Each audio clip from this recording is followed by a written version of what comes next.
After being historically hesitant to allow guns in their place of worship, many Jewish Americans are turning to the idea of armed protection. One America's David Jones reports.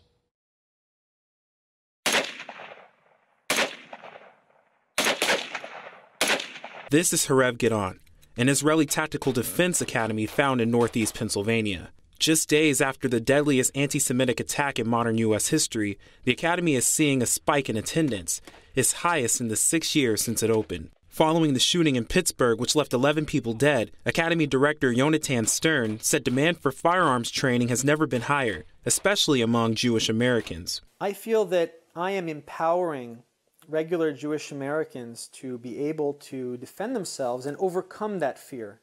Because fear comes out of a lack of certitude as to what's going to happen. You're going to know that if the worst happens and an evil armed person who wishes harm to your community is going to come into your synagogue and draw a weapon, that you will have the proficiency to be able to neutralize him. The one-day course consists of active shooter response drills, with students also practicing drawing and loading concealed handguns and AR-15 rifles at targets. In the wake of recent events, I felt it was necessary and appropriate to take steps towards being able to defend myself and, if necessary, under unfortunate circumstances, others as well. Over the past 72 hours, Stern says hundreds of interested students have reached out to receive training, mostly from the New York area, some card-carrying members of the NRA, others never having handled a firearm before. But in Tuesday's class, all but 3 were Jewish. After the Pittsburgh massacre, it pushed me over the top and say, you know, this is a little bit that I can do to contribute to society as a whole, to protect and arm ourselves, since it's our new reality. And that's what the Pittsburgh disaster really opened us up to, the fact that, yes, this is reality, we're at war. Although many in the Jewish community resisted introducing guns to their place of worship, President Trump suggests the Pittsburgh shooting would never have happened if an armed guard was employed at the synagogue. However, Stern says the only way to prevent that is to go one step further.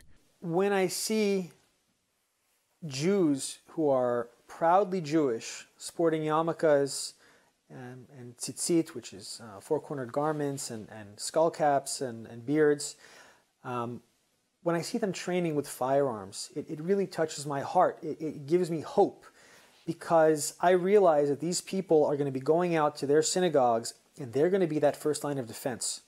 They are going to be creating an armed barrier between an anti-Semitic killer and the congregation. My goal here is to provide as many Jews as possible with the skills necessary to be able to carry a firearm and effectively respond if, God forbid, another incident like this occurs, because I'm sure it will. Many students believe they are now ready for anything and plan to bring their firearms to worship on the next Sabbath. David Jones, One American News. Want to see more videos like this? Click on the link below and subscribe to One American News on YouTube, and call your cable provider and kindly demand that One American News is added to your lineup. Call and subscribe today.